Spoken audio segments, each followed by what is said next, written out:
effet, l'ouverture de ce bureau de liaison qui créera un pont entre les entreprises installées au Congo et le génie congolais disséminé à travers l'Europe sera la matérialisation de la vision du président de la République du Congo, qui a toujours donné sa chance à cette jeunesse et qui en a fait une priorité en cette année 2024. Il n'est donc un secret pour personne, mesdames, messieurs, distingués invités, que de dire à quel point le chef de l'État est profondément attaché à la jeunesse congolaise et à son bien-être, parce que conscient que celle-ci revêt une importance capitale. Je travaille avec la diaspora depuis 20 ans. Je suis conférencier depuis 20 ans. J'ai fait une carrière au ministère des Finances, dans les banques et aussi dans les organismes autres. Aujourd'hui, je suis ambassadeur. Notre capacité à créer des initiatives, notre capacité à changer positivement notre continent, c'est la part de la diaspora. Si vous ne savez pas les chercher, on rate le coche. Nous devons être capables d'aller les chercher. Donc cette initiative-là, elle est complètement globale et multidimensionnelle.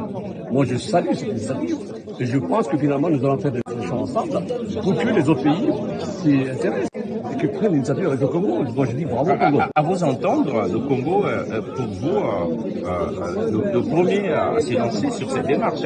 Et bien sûr, il y a d'autres pays qui le font, bien sûr, mais en France, je pense que le Congo est au point nommé.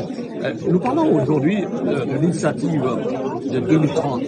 Vous savez, quand vous voulez bâtir et réussir une guerre, il faut préparer la guerre. Donc, si vous voulez que nos pays se développent avec l'apport de la diaspora, il faut les inclure dans une stratégie. Et ça, c'est une stratégie. Nous travaillons avec les États pour donner la chance à toutes les entreprises qui sont sur le continent d'émerger. Et nous créons des stratégies avec d'autres qui sont dans d'autres continents pour essayer de renforcer cette capacité pour que l'Afrique soit une belle Afrique, qu'elle soit prospère, qu'elle émerge. Parce que ce n'est pas les États qui créent les entreprises, la richesse. C'est les entreprises qui créent la richesse. Donc il faut miser sur les entreprises. Mais il ne faut pas oublier aussi les universités. Bien sûr. Pour nous, ce ne sont pas les premières parce que nous suivons le ministre Hugo Lodélé dans ce projet depuis le début. Et nous avions eu ce rêve commun d'avoir une représentation ici depuis qu'il y a 2 ans. Il avait organisé ce forum qui nous a permis de nous rendre compte et de toucher du doigt le fait que le besoin se faisait sentir ici, au sein de la diaspora, non seulement d'avoir des antennes de nos administrations, mais vraiment de répondre à cet appel du pays, qui était celui de dire vous avez des compétences, vous avez de l'expertise, vous avez de l'expérience, mettez-les à la disposition du pays et du Congo. Et nous avons vu l'engouement de la diaspora congolaise et depuis nous rêvions d'avoir cette antenne, cette représentation ici, voilà. Moi, je veux simplement dire que c'est un sentiment de satisfaction, j'oserais le dire, parce que nous avons vu comment la procédure a été menée par le ministère de la Jeunesse et de l'Emploi. Nous avons des Congolais en Europe, des Congolais talentueux qui ont été formés dans des filières innovantes. C'est l'occasion pour eux de rentrer au pays. Mais l'avantage de ce bureau de liaison, c'est de ne pas faire de grosses dépenses en matière de transport aérien. À l'époque, il fallait prendre un avion, repartir à Brazzaville, pendant 1 semaine ou 2 prospecter. Aujourd'hui, en temps réel, vous avez une information de publication d'emploi à Brazzaville qui est répercutée par le bureau. En un clic sur Internet, il y a une plateforme numérique. Vous avez en temps réel toutes les propositions d'emploi. Et donc, au lieu de prendre un avion, vous prenez un RER, vous prenez un TER, vous vous retrouvez ici, dans le 16e arrondissement de Paris. Vous avez des conseillers ici qui vous permettront de faire des recherches optimales. C'est une très bonne chose. Déjà, je suis très contente d'apprendre cette nouvelle parce qu'elle est intéressante. C'est une bonne idée pour nous, les étudiants, de savoir que on a cette possibilité-là et pas la crainte de rentrer au pays et d'avoir cette confiance de se dire qu'on aura un emploi.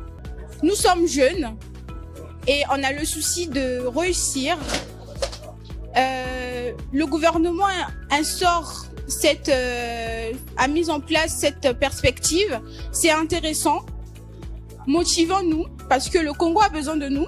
La France, certes, est notre pays d'accueil, mais nous sommes appelés à rentrer. Donc, si et seulement si le projet porte, le projet réussit, si je peux dire ça comme ça, nous, en tant qu'étudiants, serons très confiants de pouvoir rentrer et de mettre en place, mettre en pratique tout ce que nous avons acquis ici en France. Écoutez, il s'agit pour nous, à Unicongo, d'accompagner le ministère dans la création de ce bureau de liaison pour le rendre le plus opérationnel possible. Parce que le bureau de liaison va assurer le lien entre l'offre et la demande. Et l'offre, ce sont les membres d'Unicongo, ce sont les membres du patronat. Donc c'est important pour nous d'être en collaboration forte et en proximité avec le bureau. Et c'est pour ça que nous sommes présents aujourd'hui. Et du côté d'Unicongo, nous allons d'ailleurs désigner un point focal qui va travailler en permanence avec le bureau et qui va s'assurer que le bureau ne soit pas une lettre morte, mais qu'il soit quelque chose d'opérationnel et de concret. Quel serait le lien entre les ateliers citoyens du Congo et cette cérémonie? Ah, belle question. Écoutez, nous, les ateliers citoyens du Congo, humblement, nous essayons de faire un pont entre les activités des Congolais hors du Congo et ceux qui sont encore restés au Congo même. Donc la CPE, je crois que c'est la mission qu'elle se donne, c'est de créer un lien entre les demandeurs d'emploi ici et les entreprises locales. Donc ça nous intéresse naturellement. On est très heureux d'être ici à Paris où il y a un véritable vivier, important de jeunes, où il y a un portefeuille de ressources humaines, de compétences, qui pourraient et qui vont, je l'espère, servir à occuper les emplois qui sont occupés en priorité par des étrangers au Congo. Comme vous le savez, de nombreux métiers au Congo sont occupés par des étrangers, faute de compétences nationales. Et cette année, avec la préférence nationale, avec le décret du président de la République faisant 2024 année de la jeunesse, un certain nombre de choses vont être faites. Et l'intérêt pour nous, c'est de faire que toute la diaspora, c'est-à-dire que tous les Congolais qui résident à l'étranger avec pour base Paris, profitent des opportunités qui seront présentes à travers justement les offres d'emploi de la CPE et d'autres structures et réussissent à occuper ces emplois pour faire développer justement notre pays.